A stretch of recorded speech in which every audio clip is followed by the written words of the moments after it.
တစ်နှစ်အတွင်းအောင်မြင်ဖို့ဆိုတာလုံးဝဖြစ်နိုင်9နှစ်ကနေ10နှစ်အတွင်းအောင်မြင်ဖို့ဆိုတာဖြစ်နိုင်ရအများကြီးရှိတယ်အဲ့ဒါဘာကြောင့်လဲဆိုတော့အောင်မြင်မှုတိုင်းက stage 5ခုကိုကျော်ဖြတ်ရတယ် stage 1က inertia ကိုယ့်ရဲ့အကျင့်တွေကိုပေါင်းတင်နေတဲ့အမြင်တွေကိုကိုကကျော်ဖြတ်ရတယ်အဲ့လိုကျော်ဖြတ်လိုက်နိုင်ပြီဆိုရင် stage 2ရောက်သွားပြီ stage 2ရောက်သွားလို့ရှိရင်ကိုယ့်ရဲ့ idea လေးတွေကိုစပြီးတော့စမ်းတက်လို့ရတယ်အဲ့လိုစမ်းတက်နေရင်းနဲ့ပဲ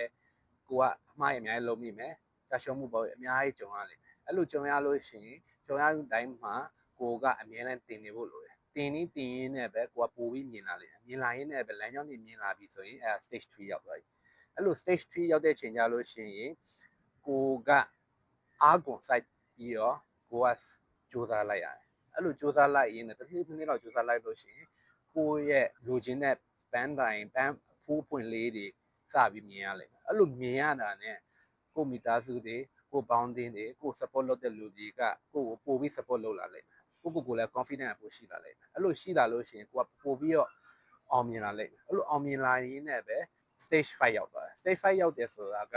ကိုယ့်ရဲ့အောင်မြင်မှုက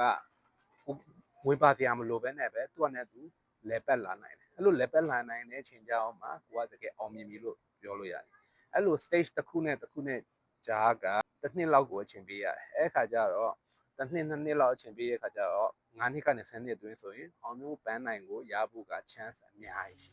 အားလုံးကံကောင်းကြပါစေ